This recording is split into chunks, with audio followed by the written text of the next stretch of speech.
ಇಮೇಜ್ಗೆ damage ಆಯ್ತಾ ಮೂಡ case ಅನ್ನೋದು ಪ್ರಶ್ನೆ. 14 ಸೈಟ್ ವಾಪಸ್ ಕೊಟ್ಟು ಬಂಧನದಿಂದ ಪಾರಾಗ್ಬಿಟ್ರ ಸಿಎಂ. 14 ಸೈಟ್ ಪಡೆದಿದ್ರಿಂದ ರಾಜಕೀಯದಲ್ಲಿ ಭಾರಿ ಚರ್ಚೆನ ಹುಟ್ಟುಹಾಕ್ತು ಈ ಬೆಳವಣಿಗೆ. 14 ಸೈಟ್ಗಳನ್ನ ವಾಪಸ್ ನೀಡಿದ್ರು ಸಿಎಂ ಪತ್ನಿ ಪಾರ್ವತಿ.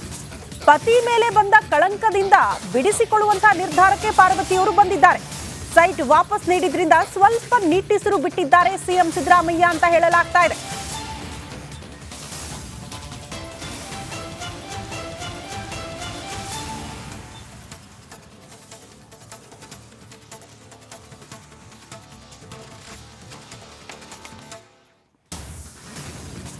ನೋಡಿ, ಇಡಿ ಬಂದ ನಂತರ ಒಂದು ರೀತಿಯಲ್ಲಿ ಸಂಚಲನ ಉಂಟಾಯಿತು. ಯಾಕಂದ್ರೆ ಶ್ರುತಿ, ಈ ಇಡಿ ECIR ದಾಖಲೆ ಮಾಡ್ಕೊಳ್ತಾರಲ್ಲ, ಈಗ FIR ದಾಖಲು ಮಾಡ್ಕೊಳ್ಳುವಾಗ ಯಾವ ಸೆಕ್ಷನ್ ಅಂತೇಳಿ ಅದರಲ್ಲಿ ದಾಖಲು ಮಾಡ್ಕೋತಾರೆ. ನಿಮ್ಮ ವಿರುದ್ಧ ಈ ತರ ಕೇಸ್. ಇಡಿ ECIR ಅಲ್ಲಿ ಯಾವ ಕೇಸು ಅಂತ ಗೊತ್ತೇ ಆಗಲ್ಲ ನಿಮಗೆ.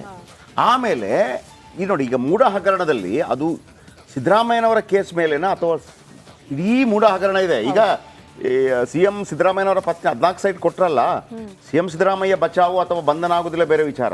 ಈಗ ನೋಡಿ, ಮಾರಿ ಹಬ್ಬ ಈಗ ಶುರುವಾಗುತ್ತೆ. ಯಾರೆಲ್ಲ ಮೂಡ ಹಗರಣದಲ್ಲಿ ಸಿಲುಕಾಕೊಂಡಿದ್ರೆ ಎಲ್ಲರೂ ಸಿಕ್ಕಾಕೋತಾರೆ. ಈಗ ಮುಯ್ಯೋ ಕೊರ್ರೋ ಅಂತ ಹೇಳ್ತಾರೆ ಈಗ ಎಲ್ಲರೂ ಸೇರಿ. ಯಾಕಂದ್ರೆ ಅದು ಈಗ ಇಡಿ ಬಂದ್ರೆ ಈಗ ಆ ತರ ಎಂಟ್ರಿ ಕೊಡಬೇಕಾಗತ್ತೆ. ಇಲ್ಲಿ ಮಜಾ ಕೇಳಿ, ಇದು PMLA ಅಡಿ ಪ್ರಕರಣ ದಾಖಲಾಗಿದೆ. PMLA ಅಡಿ ಅಂದ್ರೆ ಮನಿ ಲ್ಯಾಂಡ್ರಿಂಗ್ ಅಂತಂದ್ರೆ ನಾನು ಏನು ಹೇಳಿ ಮೊನ್ನೆಯಿಂದ ಹೇಳ್ತದೆ. ಲ್ಯಾಂಡ್ರಿಂಗ್ ಅಂದ್ರೆ ಏನು ಹೇಳಿ, ಬಟ್ಟೆ ಲಾಂಡ್ರಿಂಗ್ ಕೊಡೋದು, ಲಾಂಡ್ರಿ ಕೊಡಿ ಅಂದ್ರೆ ಕ್ಲೀನ್ ಮಾಡೋದು. ಅಂದ್ರೆ ನಿಮ್ಮ ಬಳಿ ಇದ್ದಂಥ ಬ್ಲ್ಯಾಕ್ ಮನಿಯನ್ನು ವೈಟ್ ಮಾಡೋದು ಅಂತ ಲೆಕ್ಕ. ಇಡಿ ಯಾವತ್ತೂ ಕೂಡ ಅಂಥ ದುಡ್ಡುಗಳು ಬಂದಾಗ ಎರಡೆರಡು ಸ್ಟೇಟ್ಗಳ ನಡುವೆ ಏನಾದರೂ ಅಂತ ವ್ಯವಹಾರಗಳಾಗಿದ್ರೆ ಬರುತ್ತೆ. ಈಗ ವಾಲ್ಮೀಕಿ ಹಗರಣದಲ್ಲಿ ಬಂತಲ್ವಾ, ಇಡಿ ಯಾಕೆ ಬಂತು? ಎರಡೆರಡು ಸ್ಟೇಟು ಮತ್ತು ದುಬೈನಿಂದಲೂ ಏನೋ ಸ್ವಲ್ಪ ಬಂದಿತ್ತು. ಇಲ್ಲಿ ಅಂಥದ್ದಿಲ್ವಲ್ಲ ಅಂತ ಬರ್ತಾ ಇದೆ. ಅದಕ್ಕೆ ನಾವು ಕೂಲಂಕುಷವಾಗಿ ನೋಡಿದಾಗ ಇದು ಕೇವಲ ಸಿದ್ದರಾಮಯ್ಯ ಪ್ರಕರಣ ಅಲ್ಲ, ಮೂಡ ಹಗರಣದಲ್ಲೇ ಏನೋ ಒಂದು ಆಗಿದೆ ಅನ್ನುವಂಥ ಮಾತುಗಳು ಕೇಳಿ ಬರ್ತಾ ಇದೆ. ನಂಬರ್ 1. ಇನ್ನೊಂದು ವಿಶೇಷ ಏನಪ್ಪ ಅಂತಂದ್ರೆ, ಈ ಜಾರ್ಖಂಡ್ ಮುಖ್ಯಮಂತ್ರಿ ಇದ್ರು ಹೇಮಂತ್ ಸೊರೇನ್ ಅವರನ್ನ ಬಂಧನ ಮಾಡಿತ್ತು ಇಡಿ ಆ ಒಂದು ಪ್ರಕರಣದಲ್ಲಿ. ಆಮೇಲೆ ಕೇಜ್ರಿವಾಲ್ ಅವರನ್ನ ಬಂಧಿಸಿತ್ತು. ಈ ಇಬ್ಬರು ನಾಯಕರಿದಲ್ಲ, ಹೇಮಂತ್ ಸೊರೇನ್ ಈ ಶಿಬು ಸೊರೇನ್ ಅವರ ಮಗ. ಹೇಮಂತ್ ಸೊರೇನ್ ಮತ್ತು ಕೇಜ್ರಿವಾಲ್ ಈ ಏನು ಜಾರ್ಖಂಡ್ ಮುಕ್ತಿ ಮೋರ್ಚಾ JMM ನ ನಾಯಕರು. ಹೇಮಂತ್ ಸೊರೇನ್ ಅವ್ರದೇ ಪಾರ್ಟಿ, ಅವರೇ ಹೈಕಮಾಂಡ್. ಕೇಜ್ರಿವಾಲ್ದು ಅವ್ರದೇ ಪಾರ್ಟಿ, ಅವರೇ ಹೈಕಮಾಂಡ್. ಇಲ್ಲಿ ಅವರನ್ನ ಪ್ರಶ್ನೆ ಮಾಡೋರು ಯಾರು ಇಲ್ಲ. ಸಿದ್ದರಾಮಯ್ಯನವ್ರದ್ದು ಹಾಗಲ್ಲ. ಸಿದ್ದರಾಮಯ್ಯನವರು ಏನಾದರೂ ಬಂಧಿಸಬೇಕು ಅಂತ ಬಂದರೆ, ಇಲ್ಲ ನಾನು ನಿಂತ್ಕೋತೀನಿ ಅಂತ ಕೇಳಬೇಕು ಅಂತಂದ್ರೆ ಅದನ್ನು ಸೋನಿಯಾ ಗಾಂಧಿ, ರಾಹುಲ್ ಗಾಂಧಿ ಮತ್ತು ಮಲ್ಲಿಕಾರ್ಜುನ ಖರ್ಗೆ AICC ನಿರ್ಧಾರ ಮಾಡುತ್ತೆ. ಅಂಥದ್ದನ್ನೆಲ್ಲ ಅದು ಏನು ಇದು ಮಾಡಲ್ಲ, ಏನು ಅದಕ್ಕೆ ಮಹತ್ವ ಕೊಡೋದಿಲ್ಲ. ರಾಜೀನಾಮೆ ಕೊಡಿಸಲೇಬೇಕಾಗತ್ತೆ. ಯಾಕಂದರೆ ಮೊನ್ನೆ ಮಲ್ಲಿಕಾರ್ಜುನ ಖರ್ಗೆ ಒಂದು ಮಾತನ್ನು ಹೇಳಿದರು, ನಾವು ಸಪೋರ್ಟ್ ಮಾಡ್ತಾ ಇದ್ದೀವಿ ಸಿದ್ದರಾಮಯ್ಯನವರಿಗೆ, ಹಾಗಂತ ಸಿದ್ದರಾಮಯ್ಯ ಇರ್ತಾರೋ ಬಿಡ್ತಾರೋ ಆ ಪ್ರಶ್ನೆ ಅಲ್ಲ, ಪಾರ್ಟಿ ಈಸ್ ಇಂಪಾರ್ಟೆಂಟ್ ಅನ್ನುವಂಥ ರೀತಿಯಲ್ಲಿ ಮಾತಾಡಿದರು. ಇಡಿ ಎಂಟ್ರಿ ಕೊಟ್ಟ ತಕ್ಷಣ ಅದರಲ್ಲೊಂದು 17ನೇ ಸೆಕ್ಷನ್ ಬರುತ್ತೆ ಶ್ರುತಿ, ನಿಮ್ಗೆ ಭಾಳ ಆಶ್ಚರ್ಯ ಆಗ್ಬೋದು. ಅದರಲ್ಲಿ ಏನಿದೆ ಅವಕಾಶ ಅಂತಂದರೆ, CM ಆಗಲಿ ಮತ್ತೊಬ್ಬರಾಗಲಿ CM ಕಚೇರಿಗೆ ನುಗ್ಗಬಹುದು, ಅಧಿಕಾರ ಎಲ್ಲ ರೀತಿಯಲ್ಲಿ ಅಧಿಕಾರ ಇರುತ್ತೆ. CM ಮನೆಗೆ ನುಗ್ಗಬಹುದು. CM ಮನೆಯೊಳಗಿದ್ದಾರೆ, ಮನೆಗೆ ಬಾಗಿಲು ಬಂದ್ ಮಾಡಿ ಹೋಗಿದ್ದಾರೆ, ಬಾಗಿಲು ಒಡಿಬಹುದು. CM ವಿಮಾನದಲ್ಲಿ ಕೂತಿದ್ದಾರೆ ಒಳಗಡೆ, ವಿಮಾನದೊಳಗೆ ಹೋಗಬಹುದು. CM ಹಡಗಿನಲ್ಲಿದ್ದಾರೆ, ಹಡಗಿನೊಳಗೆ ಎಂಟ್ರಿ ಕೊಡಬಹುದು. CM ಯಾವುದೋ ಕಟ್ಟಡದಲ್ಲಿದ್ದಾರೆ, ಬಹಳ ಅದಕ್ಕೆ ಎಂಟ್ರಿ ಕೊಡಬಹುದು. ಅಂತ ಕ್ಲಾಸ್ ಎಲ್ಲ ಇತ್ತು ಅದಕ್ಕೆ. ಸೊ ಆ ಸಂದರ್ಭ ಮತ್ತು ಈ ಸಂದರ್ಭ ಎರಡು ಕರೆಕ್ಟ್ ಆಗಿ ಒಂದು ಹೇಳ್ತೀನಿ. CM ಸಿದ್ದರಾಮಯ್ಯನವರು ಕೂಡ ಕಾರಣಾತ್ಮಕವಾಗಿ ಬಹಳ ಸ್ಟ್ರಾಂಗ್ ಆಗಿ ಆಟ ಆಡ್ತಾ ಬಂದರು. ಇವರ ವಿರೋಧಿಗಳು ಕೂಡ ಅಷ್ಟೇ ಸ್ಟ್ರಾಂಗ್ ಆಗಿ ಆಟ ಆಡ್ತಾ ಬಂದರು. ಇಲ್ಲಿ ಕಾನೂನಿನ ಪ್ರಕಾರ ಸರಿಯ ತಪ್ಪು ಅನ್ನೋದನ್ನ ಕೋರ್ಟ್ ಮುಂದೆ ಡಿಸೈಡ್ ಮಾಡುತ್ತೆ. ಇಲ್ಲಿ ಸೋಲು ಗೆಲುವು ಅನ್ನೋಂಥ ಪ್ರಶ್ನೆಗೆ ರಾಜೀನಾಮೆ ಕೊಟ್ಟರೆ ಸೋಲು ಅಂತ ಇರೋದು. ಆ ವಿಚಾರಕ್ಕೆ ಬಂದ್ರೆ ರಾಜೀನಾಮೆ ಕೊಡೋದ್ರಿಂದ ಬಂಧನವಾಗೋದ್ರಿಂದ ತಕ್ಷಣಕ್ಕೆ ತಪ್ಪಿಸಿಕೊಂಡಿದ್ದಾರೆ. ಅದು ನೈತಿಕವಾಗಿ ಜಯನೋ ವಿಜಯನೋ ಜಯನೋ ಅಪಜಯನೋ ಜನ ತೀರ್ಮಾನ ಮಾಡ್ತಾರೆ. ಸದ್ಯಕ್ಕೆ ಬಂಧನವಾಗೋದನ್ನ ತಪ್ಪಿಸಿದ್ದಾರೆ. ನೆಕ್ಸ್ಟ್ ಓಕೆ, ನಮ್ಮ ಮೂಡ ಸೈಟ್ ಹಂಚಿಕೆ ಹಗರಣಕ್ಕೆ ಸಂಬಂಧಪಟ್ಟಂತೆ ಇಡೀ ರಾಜ್ಯ ರಾಜಕೀಯದಲ್ಲಿ ಭಾರಿ ಅಲ್ಲೋಲ ಕಲ್ಲೋಲ ಸೃಷ್ಟಿಯಾಗಿತ್ತು.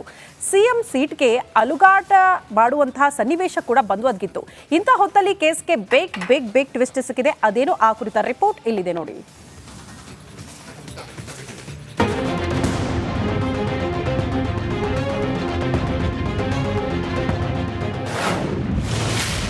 ಮೂಡ ಸೈಟ್ ಹಂಚಿಕೆ ಹಗರಣದಲ್ಲಿ ಬೇಗ ಟ್ವಿಸ್ಟ್. 14 ಸೈಟ್ ವಾಪಸ್ ನೀಡಲು ಸಿಎಂ ಪತ್ನಿ ನಿರ್ಧಾರ.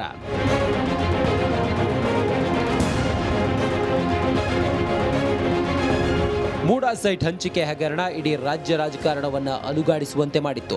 ಸಿದ್ದರಾಮಯ್ಯ ಕೊರಳಿಗೂ ಇದರ ಉರುಳು ಸುತ್ತಿಕೊಂಡಿತ್ತು. ತಪ್ಪು ಮಾಡಿದ್ರು ನಾವೇನು ತಪ್ಪು ಮಾಡಿಲ್ಲ, ನಮಗೂ ಇದಕ್ಕೂ ಸಂಬಂಧ ಇಲ್ಲ, ಕಾನೂನು ಹೋರಾಟ ಮಾಡ್ತೀವಿ ಅಂತ ಸಿಎಂ ಸಿದ್ದರಾಮಯ್ಯ ಕಡ್ಡಿ ಮುರಿದಂತೆ ಹೇಳ್ತಿದ್ರು. ಆದರೆ ಯಾವಾಗ ಸಿಎಂ ಸೀಟ್ ಅಭದ್ರವಾಗಿದೆ ಅನ್ನೋದು ಗೊತ್ತಾಗ್ತಿದ್ದಂತೆ ಸಿಎಂ ಪತ್ನಿ ಉಲ್ಟಾ ಹೊಡೆದಿದ್ದಾರೆ.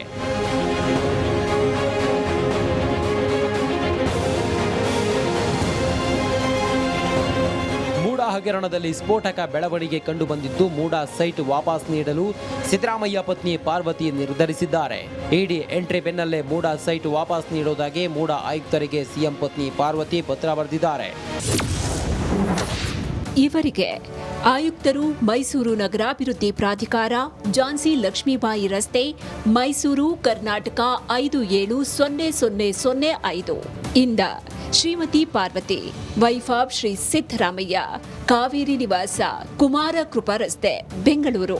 ಮಾನ್ಯರೇ, ಮೈಸೂರಿನ ಕೆಸರೆ ಗ್ರಾಮದ ಸರ್ವೆ ನಂಬರ್ 464ರಲ್ಲಿ 3 ಎಕರೆ 16 ಗುಂಟೆ ಜಮೀನನ್ನ ಪ್ರಾಧಿಕಾರ ಭೂ ಸ್ವಾಧೀನ ಇಲ್ಲದೆ ಉಪಯೋಗಿಸಿಕೊಂಡಿದ್ದಕ್ಕಾಗಿ ಪರಿಹಾರದ ಬದಲಾಗಿ ವಿಜಯನಗರದ 3 ಮತ್ತು 4ನೇ ಹಂತದಲ್ಲಿ ನನಗೆ ಮಂಜೂರು ಮಾಡಲಾದ 14 ನಿವೇಶನಗಳನ್ನು ಹಿಂದಿರುಗಿಸುವ ಕುರಿತು ಈ ಮೇಲ್ಕಂಡ ವಿಚಾರಕ್ಕೆ ಸಂಬಂಧಪಟ್ಟಂತೆ ಮೈಸೂರು ತಾಲೂಕು ಕಸಬಾ ಹೋಬಳಿ ಕೆಸರೆ ಗ್ರಾಮದ ಸರ್ವೆ ನಂಬರ್ 464ರಲ್ಲಿ 3 ಎಕರೆ 16 ಗುಂಟೆ ವಿಸ್ತೀರ್ಣದ ನನ್ನ ಜಮೀನನ್ನ ಪ್ರಾಧಿಕಾರ ಭೂ ಸ್ವಾಧೀನ ಇಲ್ಲದೆ ಉಪಯೋಗಿಸಿಕೊಂಡಿದ್ದಕ್ಕಾಗಿ ಮೈಸೂರು ನಗರಾಭಿವೃದ್ಧಿ ಪ್ರಾಧಿಕಾರದಿಂದ ಪರಿಹಾರವಾಗಿ ವಿಜಯನಗರದ 3 ಮತ್ತು 4ನೇ ಹಂತದಲ್ಲಿ ವಿವಿಧ ಅಳತೆಯ 14 ನಿವೇಶನಗಳನ್ನು ಮಂಜೂರು ಮಾಡಿರುವುದು ನಿಮಗೆ ತಿಳಿದಿದೆ.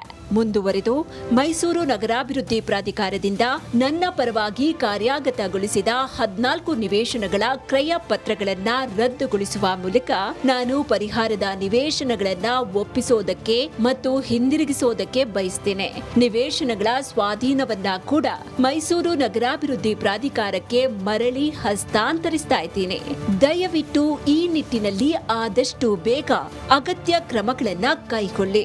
ವಂದನೆಗಳೊಂದಿಗೆ ತಮ್ಮ ವಿಶ್ವಾಸಿ ಪಾರ್ವತಿ. ಹೀಗೆ ಮೂಡ ಆಯುಕ್ತರಿಗೆ ಸಿಎಂ ಸಿದ್ದರಾಮಯ್ಯ ಪತ್ನಿ ಪಾರ್ವತಿ ಪತ್ರ ಬರೆದಿದ್ದಾರೆ. ಹೀಗೆ ಪತ್ರ ಬರೆಯುವ ಮೂಲಕ ತಾವು ತಪ್ಪು ಮಾಡಿರೋದಾಗಿ ಒಪ್ಪಿಕೊಂಡಂತೆ ಕಾಣುತ್ತಿದೆ. ವಿಪಕ್ಷಗಳು ಇದನ್ನೇ ಅಸ್ತ್ರವಾಗಿ ಮಾಡಿಕೊಳ್ಳುವುದು ಫಿಕ್ಸ್ ಆಗಲಿದೆ.